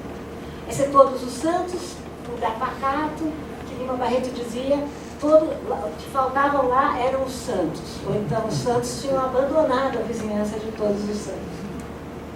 Essa aqui é uma caricatura de época, né, em que eles tentam projetar o que seria a central, o que seria esse caminho dos trens da central, né, no ano de 2000, né, ou seja, teria todo tipo de trombada, todo tipo de problema. Problemas que a gente vê lendo as crônicas dessa vizinhança, gente que morre porque assim, as estações não tinham proteção, gente que se suicida, então, enfim, a projeção não era tão enganosa como a gente pensa. Esse é um documento sobre a confraria Esplendor dos Amanuenses. Eles diziam que se reuniam para falar de coisas inúteis, né? Uma licença médica. Lima Barreto não seria um funcionário público exemplar, nem pretendia ser. Escreveu uma crônica sensacional chamada Os Três Gêmeos da Secretaria, em que ele diz que ele começa dizendo: eu nasci para ser funcionário público. O coração fica tranquilo, o pulso bate mais devagar, né? Que era um pouco a imagem dele, porque o que ele queria mesmo conquistar no diário era a literatura, tanto que ele diz: ó, a literatura ou me dá o que resta, ou me mata. Ele seria secretário da FONFON, mas que ele está lá, agora eu não vou conseguir mostrar ele aqui, mas ele se demitiria porque dizia que as matérias dele iam todas para a gaveta. No mesmo ano ele cria a Floreal, uma revista que pretendia, do grupo do Lima Barreto, ele era o diretor, tinha 70% dos artigos, enfim, ele era a Floreal, né? A Floreal durou 4 valentes números, né? E no último valente número ele agradece aos 35 assinantes que tinham seguido a Floreal até o final. Mas era muito o Lima Barreto, ou seja, ele ia se construindo como essa pessoa do contra. Tanto que ele tinha, nessa época, 2 livros para publicar, o Recordações do Escrivão Isaías Caminha e Uma Ousada de Saco. E ele resolve publicar Isaías Caminha, porque ele disse que era esse que ia fazer o barulho. Esse é um livro que critica. Isaías Caminha era filho de um padre com uma escravizada, os dois não se falavam, só se falavam através do menino. Ele diz que Isaías Caminha percebe a sua cor no caminho para o centro, quando ele pede uma média e o dono do bar não entrega. E a segunda parte do livro é uma crítica feroz aos jornalistas. Ele ganha o que nesse momento? Todos os jornais ficariam contra ele. Nessa época também ele vai atuar contra a candidatura do Hermes da Fonseca. Escreve esse folheto chamado Papão. Hermes da Fonseca, vocês sabem, era um militar, queria ser presidente, e ele era da Secretaria da Guerra, ele trabalhava como amanuense na Secretaria da Guerra. Para piorar a situação, ele foi chamado como jurado para julgar um dos generais, o Vanderlei, que tinha, durante, isso que ficou conhecido como, era uma passeata que levou à morte de um estudante. Foi montado um julgamento, Lima Barreto foi o escrivão do julgamento, e eles condenaram na primeira instância o general Vanderlei. Lima Barreto escreve no diário, mais ou menos dizendo, eu condenei o Vanderlei. Né? Ele sabia que a condenação do Vanderlei seria a sua condenação como funcionário público. Então, juntando, briga com os jornais, briga com o funcionalismo público e com o exército, agora mais uma briga. Ele também publica em contos nessa época, Numa e a Ninfa. Numa e a Ninfa é uma história sensacional, muito atual. É um casal, né, eles se conheceram no Nordeste, ele é um estudante de medicina, ela filha de um grande proprietário, julgaram que formariam um ótimo casal. Vem do Rio de Janeiro, no Rio de Janeiro Numa vira um grande político, faz grandes discursos, só que ninguém sabia que quem fazia os discursos era a ninfa. E um dia Numa, num momento de grande espontaneidade, resolve fazer um discurso. Foi um desastre. Ele vai para casa arrasado e Ninfa fala, como você se atreveu a fazer isso? Você não poderia, mas fique tranquilo, que eu vou escrever o seu discurso. Aí ela fala, vai varar a noite escrevendo o discurso. Numa vai dormir cansado, preocupado com o discurso do dia seguinte e acorda no meio da noite. E Numa resolve refletir um pouco. Pensa, que boa mulher que eu tenho, que boa esposa eu tenho, vou conversar com ela, vou dar-lhe um agrado. Ele chega perto e ouve barulhos. Chega mais perto e ouve sussurros, que é a imagem da capa. E aí ele descobre que não era a ninfa que escrevia, mas quem escrevia era o primo da ninfa, que por sua vez era amante da ninfa. Nisso, dá-se uma reflexão muito poderosa de Numa, dos nossos políticos também. Numa pensa, devo entrar, não devo entrar? Reflete 5 minutos, 10 minutos, para e chega a uma conclusão. Em nome da nação, eu vou deixar a porta fechada. Vejam que ele foi uma briga com os políticos. Nem vejam a qualidade de Lima Barreto, né, para pensar nos nossos políticos. Né? Essa é a propaganda do romance. Nessa época ele também escreve Aventuras do Dr. Bogolov, que era um russo, que dizia no Brasil todo estrangeiro vira doutor, e ele vivia na República dos Brusmundangas ou Brusmundungas, depende, tem duas.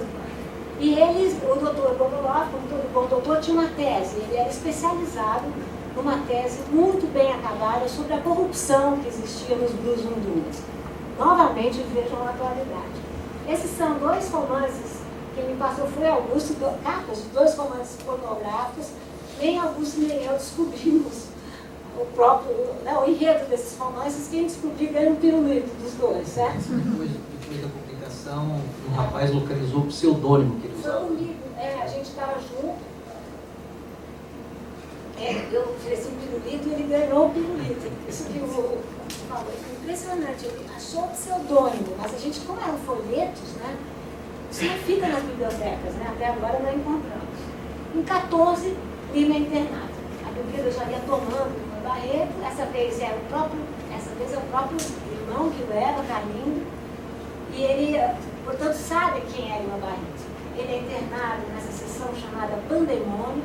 E o diálogo que ele trava é um dos diálogos mais difíceis de ouvir e de ler. Né? Porque ele tem um momento em que ele diz, reconheço que tenho antecedentes hereditários. Antecedentes hereditários seriam o quê?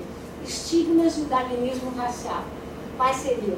tuberculose da mãe e alienação ou neurastenia, como se falava, do pai. Justamente ele, Lima Barreto, que era um grande crítico do darwinismo racial e que tinha textos do darwinismo racial na sua própria biblioteca ali mesmo. Mas esse é o primeiro momento.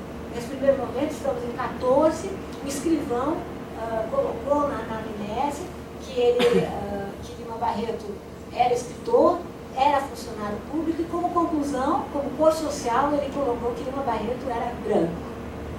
Eu quero que vocês anotem isso, porque nós vamos ver o que acontece. Lima tinha na sua biblioteca livros como esse, do Lima Rodrigues, um médico da Faculdade de Medicina da Bahia, que nessa época escreveu As Raças Humanas e dizia que as raças eram tão diferentes que nós deveríamos ter dois sistemas penais. Lima Barreto, no seu diário, anotou, no diário que ele ficcionaliza, eu concordo totalmente com o Augusto, e você, falando com os outros internos, e vocês acham que a Constituição é para vocês? Não há dúvida que era o Lima Barreto ficcionalizando o seu contexto e ficcionalizando as suas leituras. Essas são imagens do jornal de Lina Rodrigues, que falam da degenerescência produzida pela mistura de raças, né? Imagens do manicômio. Lima Barreto brinca até mesmo do manicômio, que ele diz que a de melhor no manicômio é a vista. Mas é que ele não se deixa enredar, né? Aqui são colegas de Lima Barreto, ele que chamava de colegas, né? Pessoas internadas na mesma época, no mesmo ano que Lima Barreto, em 1914, todos eles internados por vários motivos, mas todos eles tratados só com o ópio. Nessa época ele já andava escrevendo O Triste Fim de Policarpo Quaresma, um livro que tem muitas interpretações, belíssimas interpretações, eu me sirvo de todas elas, e só acrescento uma. Eu acho que é A Cartada Forte de Policarpo, esse era o livro que ele apostou mais pesado, que trouxe mais decepção, quando, enfim, não teve a recepção que ele imaginava. E eu penso que Policarpo Quaresma é o pai de Lima Barreto, né? É João Henriques, porque como João Henriques, também Policarpo se inventava a todo tempo. Eu também achei uma outra evidência empírica, não é importante, mas é engraçado, que quando eu estudei a Ilha do Governador, na época que João Henriques trabalhava lá, eu achei vários anúncios de veneno contra formiga, né? E se vocês lembram bem, um episódio fundamental de Triste Fim de Policarpo Quaresma é quando as formigas invadem o local em que Policarpo armazenava a comida. Aí ele fala esses valentes insetos e destroem, tiram toda a comida de Policarpo, né? Enfim, formigas são uma questão bastante importante, né? Saint-Hilaire dizia muita saúde e pouca saúde, muita saúde e pouca saúde e os males do Brasil são, né? Essa é uma imagem de Lima na época do lançamento, em que ele já é tratado e fala, o jornalista diz, fui procurá-lo nos bares, o bar é seu elemento. Então vejam como também contra ele era cada vez mais chamado de um escritor boêmio, um escritor bêbado, um escritor mal acabado, e um escritor negro, né? Cada vez mais. Essa é uma passagem do diário, Policarpo Quaresma, a ideia que mata, a decepção, o pessimismo. Essa é uma imagem que ele pediu para um artista da época que ele fizesse o seu ex-libris, né? Bastante, um ex-libris meio egípcio, né? Eu analiso bem o que seria. Nessa época também ele conta detidamente os livros da sua Limana, que foi muito importante, porque os livros da Limana se perderam, né? Viraram pó, só 2 ficaram guardados, o livro da Dona Teresa, da professora, que a Dona Teresa deu a ele, e o livro do pai dele, o livro do manual. Mas ele relaciona todos os livros e inclusive fala em que estantes estavam os livros. Então, foi possível que eu lesse, não os livros do Lima, mas todos os livros que o Lima leu. Dá para ver que ele tem livros dos amigos, que são, sobretudo, a literatura realista francesa e russa. Ele tem livros, compêndios de história do Brasil. Os mesmos livros de Policarpo Quaresma estão na Limana, dispostos no mesmo sentido. E ele tem livros das pessoas, dos inimigos. Ele tem livros, por exemplo, do hacker, do Lina Rodrigues. Tem livro até do João Batista Lacerda, que foi o delegado do primeiro Congresso Universal das Raças, em que ele participou na delegação brasileira. Então, vejam que era uma pessoa que tentava ler um pouco, também nas teorias que ele discordava. Nesse contexto, temos um outro Lima, uma outra pele, um Lima cada vez mais anarquista, não anarquista de ir na rua, mas anarquista como literatura. Ele era contra o casamento, ele era contra o sistema político, e ele, a revista que ele mais escreveu foi a revista ABC, que era uma revista anarquista. Nesse momento também ele cada vez mais define a sua literatura como uma literatura militante, ele diz empenhada com os pobres, identificada com a miséria, identificada com a dor dos outros. Também nessa época ele compra a briga para a Academia Brasileira de Letras, mas de forma muito contraditória. Ele tentou 3 vezes entrar, na terceira desistiu. Toda vez que ele não conseguia, cada vez mais ele falava mais mal da Academia Brasileira de Letras. Chamava de escritores perobas, enfim, dados a gelatinas não, dados a sobremesas e a cepipes, enfim, ataca muito o João do Rio por causa da sua opção de gênero, e o seu grande inimigo é Coelho Neto. Porque Coelho Neto era a favor do futebol, vocês veem nessa caricatura, e Lima Barreto criou uma liga contra o futebol. Vocês podem imaginar que ele não teve grande sucesso, nem grande adesão, mas muito. Também ele era contra Coelho Neto por causa do estilo parnasiano. Ele dizia: Coelho Neto fará a proeza de coelinizar o Brasil, que significará distribuir colunas gregas por todos os locais. Enfim, comprou uma briga com os acadêmicos. E esse que vocês estão vendo é quando ele abre mão da terceira vez que ele tenta entrar na academia, e em 18 vai estar Lima de novo internado. Essa vez ele foi internado num camburão. Então ele chegou num camburão, que era mais desconhecido, estava mais caído, vocês podem ver na imagem dele. E o que impressiona muito é, que um funcionário que anotou os dados de Lima Barreto disse: conheço o pai do interno, o pai do interno tem neurastenia, portanto ele há de ter neurastenia também. Segundo, como ele é considerado, ele entra como, enfim, por causa da bebida, eram os que ficavam menos, ficavam 3 meses apenas, mas nessa ficha, portanto 4 anos depois, o escrivão escreve que Lima Barreto é pardo. Esse, para mim, é um exemplo do uso da cor social no Brasil, que é um uso tremendamente perverso, tremendamente hierarquizado, totalmente repleto de eufemismos. Nessa época, ele já estava, de fato, ele recebe do então diretor, papel e lápis, e ele começa a escrever isso que nós conhecemos como Diário do Hospício. Aqui é só um excerto que vocês podem ver como ele começa a escrever ao mesmo tempo o seu diário e o seu romance, que seria, ele dizia, o seu romance mais poderoso, chamado Cemitério dos Vivos. Seria a história de um personagem que, diferente de Lima Barreto, teria se casado, como Lima Barreto era funcionário público, como Lima Barreto bebia muito, teria sido internado. Nesse contexto, a gente sabe, Augusto sabe melhor ainda, que ele rasura o seu nome muitas vezes no diário, e aqui vocês estão vendo um original da ficção do Cemitério dos Vivos, e não sei se vocês conseguem ver, ele rasurou, ele tinha escrito Lima Barreto e colocou Flamínio, que era o primeiro nome que esse personagem tinha.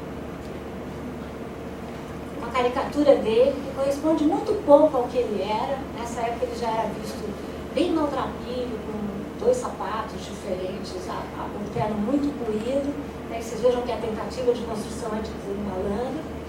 Essa época que ele conhece Monteiro Lobato, não vou falar muito, mas Monteiro Lobato sai bem dessa história. Monteiro Lobato primeiro se oferece a publicar um conto dele, o Moleque, depois é Monteiro Lobato que publica o Gonzaga de Sá, e essa é uma troca de cartas entre eles, em que Monteiro Lobato, que Lima Barreto escreve assim, acho que Monteiro Lobato teria dito que não tinha encontrado o endereço de Lima, e Lima fala: eu não sou quilombola não. Então vejam como ele vai usando esse tipo de metáfora. Nessa época ele também um médico que ele conheceu no hospital, quando ele quebrou a clavícula, também por bebedeira, tenta tratá-lo em Mirassol, tudo tenta limpá-lo da bebida, como se falava, tudo ia muito bem, até que ele foi convidado para dar uma palestra e ele não gostava de dar palestras, ele foi encontrado na sarjeta, caído, enfim, o seu médico desistiu da sua cura. É um momento muito triste na biografia de Lima Barreto, porque ele escreveu crônicas maravilhosas sobre o caminho dele para Mirassol, né, em que ele falava que ia com uma mala da Leomec, que ele ia num vagão de primeira classe, quando ele só conhecia o vagão de segunda classe, e quando ele fala que encontrou o Monteiro Lobato. Até hoje ninguém, Monteiro Lobato nega, mas Lima diz que encontrou. São desses momentos da pesquisa que a gente diz, até o momento não sabemos. Publica Gonzaga de Sá, ele pretendia muito com Gonzaga de Sá, fica só com uma menção honrosa, escreve o que seria o seu texto de testamento quase, chamado Destino da Literatura, publica, esse era o discurso que ele faria em Mirassol, que nunca fez. Aqui vocês têm uma receita para curar a bebedeira. Eu falei com vários médicos que me disseram que curar a bebedeira não curava, mas que matava o cliente, matava. E entramos no ano de 22, para a gente terminar aqui. Ele tem Clara dos Anjos pronto, mas nunca viu publicado. Esse seria o romance mais suburbano, mais forte, de uma menina, Clara, que é, diz, estuprada, maltratada. Vejam a violência e, ao mesmo tempo, a atualidade de Lima. Esse também é um ano que não aconteceu, porque ele recebe a Claxon das mãos do Sérgio Buarque de Holanda. Na época não era historiador, era um janota. Lima Barreto escrevia em várias revistas do centro. Ele pega a revista assim, acha que Claxon tem som de buzina, como tinha, que buzina lembrava para ele modernidade, que lembrava para ele estrangeirismo, e que, portanto, ele escreve uma resenha que ele, enfim, ao final tenta salvar alguma coisa, mas foi forte demais. E em novembro ele recebe uma resposta dos modernistas paulistanos, muito salto alto, chamando ele de um tal de Lima Barreto. Isso é coisa do futurismo, como tudo. Ele fala que tudo agora é futurismo. Ele dizia que os modernistas paulistanos tinham descoberto o velho Marinette. Ele também vai a última vez ver o centro, a última vez quando se comemorou o centenário da independência. É um Lima mais caído, tem um seguidor leve, mas é um Lima combativo. Ele diz que os brasileiros haviam sido tomados pela patriotada do centenário de 22. A gente encontra essa imagem no arquivo de Lima Barreto. Todo mundo pensava que era a casa do Lima, não era. Era um retrato que ele tinha, como todos, em que ele diz, tem esse retrato só para provocar Copacabana. Lima morre em 22, um dia e meio antes do seu pai. Ele que tinha tanto medo que não ia conseguir pagar as contas para o seu pai, morre lendo a Revue de Deux Mondes. Na minha opinião, nada mais significativo. Ele que viveu sempre entre muitos mundos, que nunca estava em lugar nenhum, né? Morre com a revista sob os seus olhos. Até hoje, o pai e filho estão enterrados na mesma lápide, eles que tiveram uma relação tão problemática, e na mesma lápide em Botafogo. Até na morte, no cemitério de Botafogo, Lima foi contraditório, porque ele detestava Botafogo. Né? A história de Lima viraria, como eu já contei, a partir de Francisco de Assis Barbosa. Aqui vocês vou contar essa história rápida. Esses são os irmãos do Lima. Francisco de Assis Barbosa que escreveria a biografia de Lima Barreto. Aí está ele numa caricatura, com uma outra caricatura. É a caricatura da caricatura. Francisco de Assis Barbosa faria um grande sucesso com essa biografia. Essa é a caricatura. Esse é o Francisco de Assis Barbosa. E ele entraria na Academia Brasileira de Letras, né? E essa caricatura de época mostra ele com todos os livros do Lima Barreto. Mais uma contradição dessa história, né? Mais uma prova de como o biógrafo, de alguma maneira, vive os fantasmas do seu próprio biografado. Eu penso que os fantasmas são muito presentes para quem escreve uma biografia. Os fantasmas que você cria com o seu personagem, os fantasmas que o seu personagem tinha.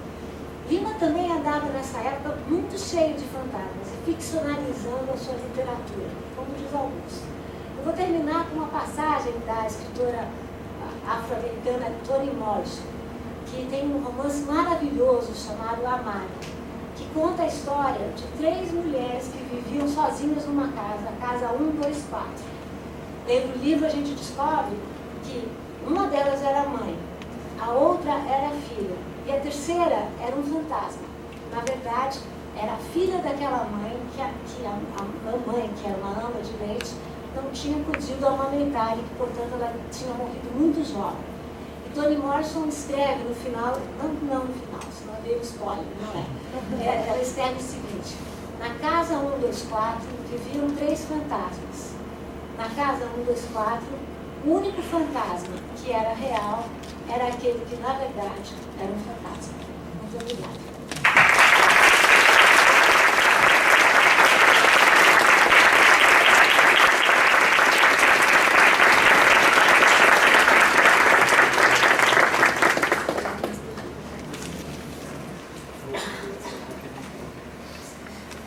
Gente, tem um tempinho para fazer umas perguntas, você vai me controlando isso. Então, eu não vou fazer pergunta nenhuma para poder deixar aqui vocês. Eu preparei algumas coisas aqui, mas eu queria primeiro abrir para todo mundo, se vocês podem perguntar à vontade. Foi uma explicação bem assim, vasta da vida de Lima Barreto, e é impressionante como fica muita coisa ainda de fora, né? Ela pulou aqui muitas coisas, mas é muito impressionante essa marca da negatividade, do ser contra, né?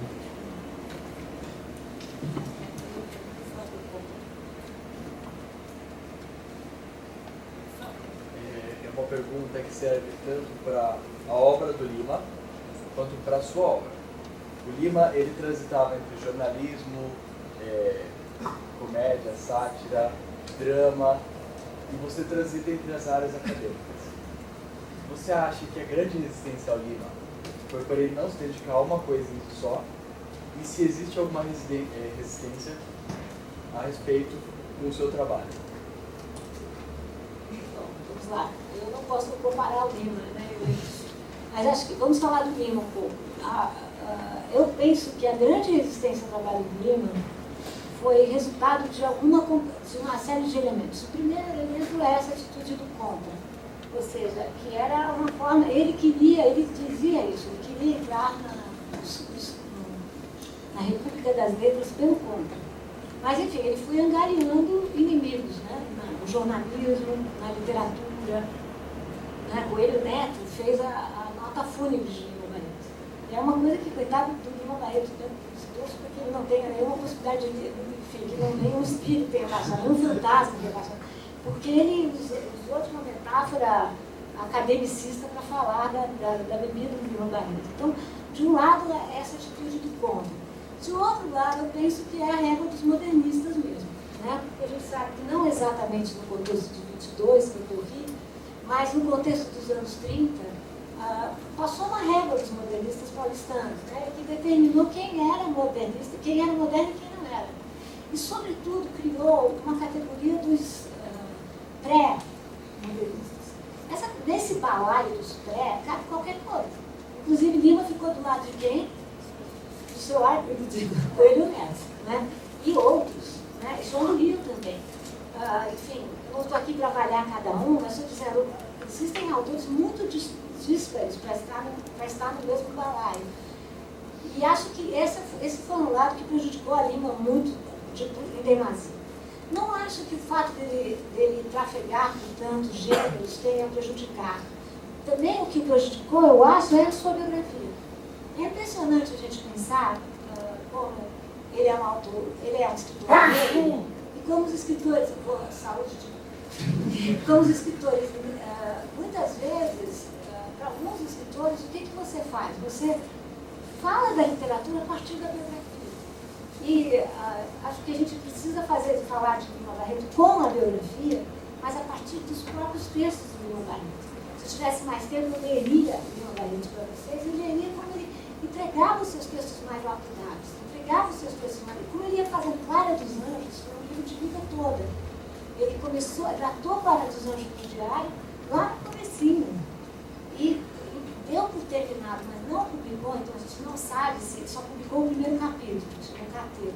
A gente não sabe se ele tinha dado de fato como terminado em 1922, antes de morrer. No entanto, é sempre a partir da biografia dele que se fala, é sempre a partir dos seus nomes. Bêbado, boêmio, negro, descuidado, pobre. Então eu resolvi enfrentar justamente esses locais todos para problematizar esses locais e mostrar que se Lima Barreto foi sim uma vítima do seu contexto, porque eu diria que muito da loucura vem da loucura da escravidão, vem da loucura desse Brasil, ele também foi um autor que teve muito protagonismo. Então ele não merece só a vitimização, né? Ele merece o protagonismo nos projetos que eles tiveram. Né? Eu penso que quem trafega na área de fronteira sempre tem problemas, né? Mas não, acho que isso nunca me impediu. Né? Enfim, a gente... Eu nunca me concentro, não gosto de me concentrar numa área, mas eu, no fundo, me concentrei na questão racial que eu vim desenvolvendo desde o mestrado.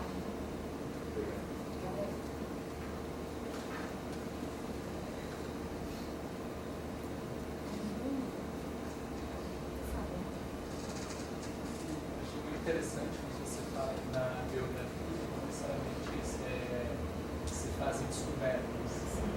Né?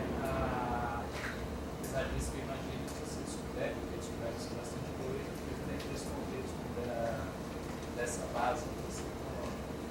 E aí, pensando no Lima Barreto, uma pergunta que ficou comigo, o seu trabalho, que é a questão racial,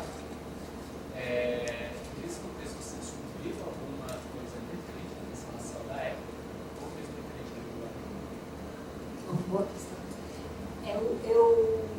Vamos dizer, os textos de Lima estavam todos lá. O que eu fiz foi compilar esses textos todos. O que eu descobri, que é uma questão muito discutível, sobretudo aqui na literatura, que eu chamei de uma literatura negra, afro-brasileira, afrodescendente, como quiserem, por alguns motivos. O primeiro motivo, eu acho que é uma descoberta forte. Eu tenho um capítulo que se chama As Cores do Lima, que eu justamente leio o Lima Barreto, não na diacronia, mas na sincronia. E mostro como o Lima Barreto era muito detalhado na descrição das cores dos brasileiros. E é impressionante como ele fala azeitona escura, ele mesmo se define como azeitona escura, meio moreno, quase moreno. Então, me parece que isso não é um detalhe. Né? Eu fico pensando um pouco na lógica estrutural que eu vou banalizar aqui. Né? Se você pensar numa lógica estrutural, né, que trabalha não com as mudanças, mas com as recorrências, é um pouco dizer assim, acontece uma vez, você fala, que coincidência. Acontece duas, você fala, quanta coincidência. Acontece três, você fala, que tem coisa. Então, o fato de Lima Barreto escrever tão detidamente, se você pegar, por exemplo, o trecho em que ele descreve o pai e a mãe de Isaías Carinho, ou pegue o trecho que ele descreve o pai e a mãe de Clara dos Anjos e Clara dos Anjos, é um tratado sobre cor social do Brasil. Impressionante. Quer dizer, então, como ele faz isso nas suas crônicas, né, nos seus contos, aí tem coisa. Segunda questão, eu acho que essa foi uma descoberta, mas é um acento importante. Eu acho que outra questão que não é uma descoberta, mas que é um acento importante no livro, é a questão dos subúrbios e dessa literatura em trânsito.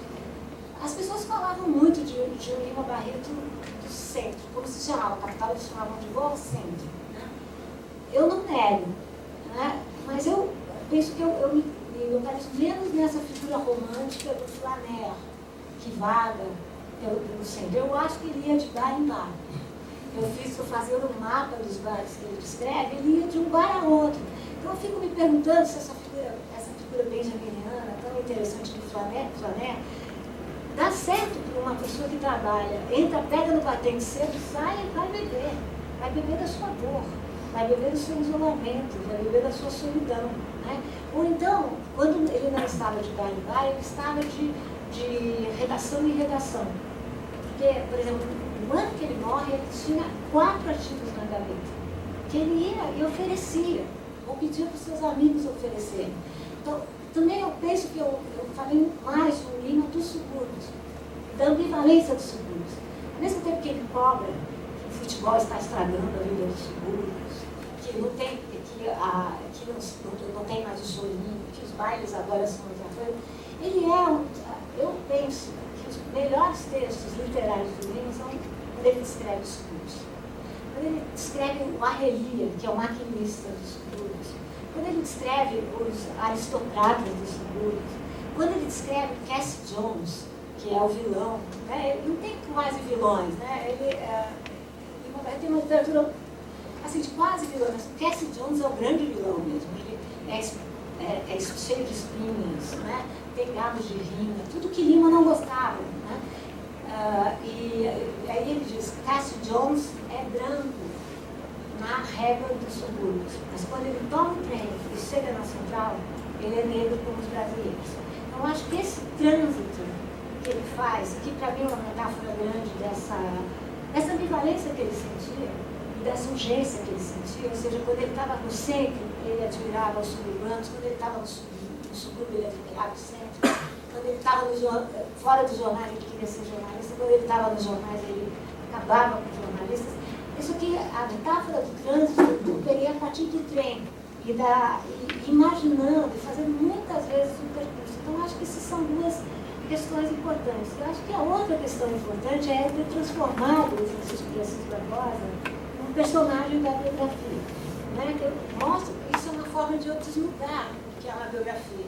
Ao invés de tratar o biógrafo como uma pessoa externa e onisciente, eu me incluo na introdução, né, fazendo essa brincadeira com a ilha do governador, né, então, para tirar a epáfia da ideia do sujeito onisciente, que domina o conhecimento de forma externa, e ao final eu coloco, como homenagem ao Francisco de Assis Barbosa, mas enfim, ele como parte dessa biografia. Não há mais como ler Lima Barreto sem incluir o Francisco de Assis Barbosa.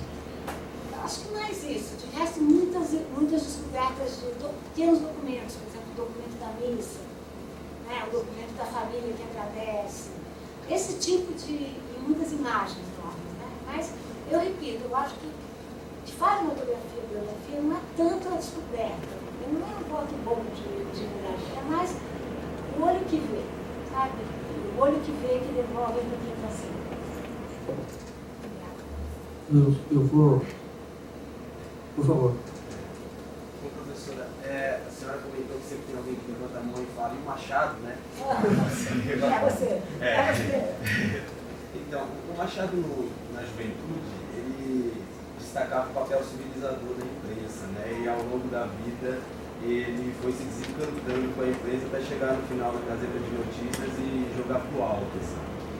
O Lima, ele faz um ataque feroz à imprensa no Isaías Caminho, né? Mas eu acho que uma pergunta, talvez nos dias de hoje, poderia ser feita no Lima qual seria o papel da imprensa ideal para o Lima Barreto? São duas perguntas que eu bem entendo, né? Duas difíceis. A primeira que o Machado, eu agradeço, eu escrevi uns capítulos, esse também talvez seja algo bom, né?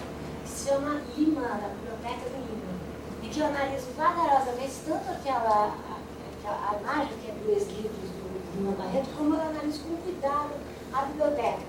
E eu fiquei muito impressionada como na biblioteca do Lima Barreto ele tem quase todos os livros do Machado de Assis.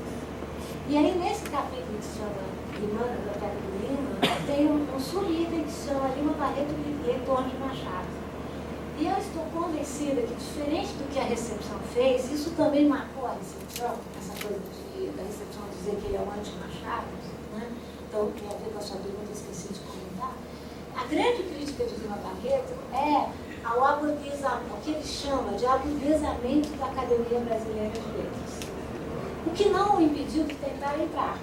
Então, a grande crítica que ele faz, que ele é muito... Lima Barreto é muito sarcástico, né? Ele é engraçado, ele brinca com tudo. Então, o Machado que ele vai, de alguma forma, criticar é o Machado institucional. O Machado que fez uma opção institucional, que fez uma opção na sua confeitaria, que é nas coisas que ele fala, no que ele lê. E eu não vou negar que o Machado era um autor incontornável. Então, qual era a maneira que Lima Barreto tinha para se construir? Como autor do conto. Eu penso que ele teve uma decepção fundamental quando ele percebeu que ele não entraria na vaga do Emílio de Menezes. Não sei se vocês conhecem, mas o Emílio de Menezes ficou muito pouco tempo na academia, Machado foi contra, e ele tinha uma postura, vivia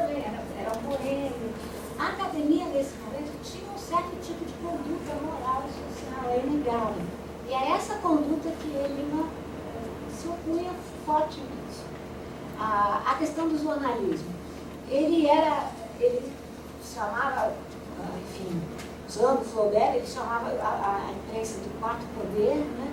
Ele dizia que a imprensa era uma imprensa artificial, que era uma imprensa de textos cada vez mais curtos, de textos cada vez mais pouco importantes, de textos que não discutiam o cenário nacional. Então eu imagino que, eu acho que o historiador é muito ruim na história do ser, né? Se fosse assim, se ele vivesse.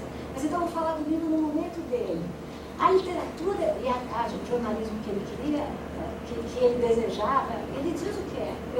Acho que você deve ler aquele texto que eu disse que foi o Testamento de Lima Barreto. Que ele diz, eu quero uma literatura e um jornalismo mais preocupado com os problemas do meu país. A gente tem que dizer que todo projeto literário tem que ser assim? Não. Mas esse era o projeto do Lima.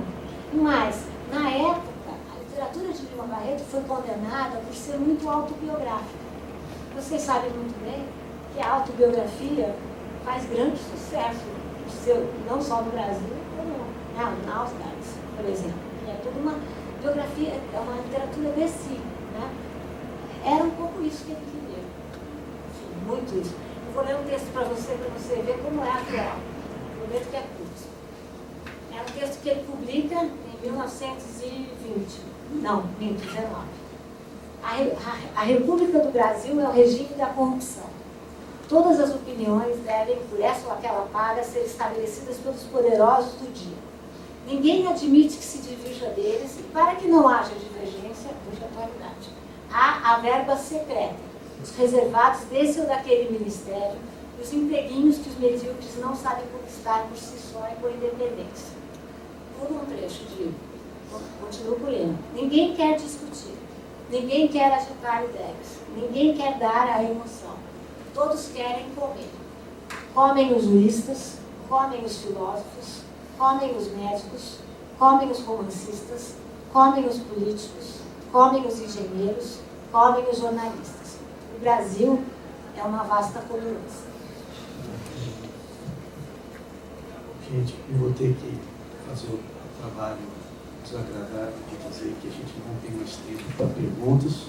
Eu mesmo tinha umas 4, 5 perguntas, mas a gente tem que continuar nas próximas mesas. Eu vou agradecer imensamente mais uma vez. Muito obrigado.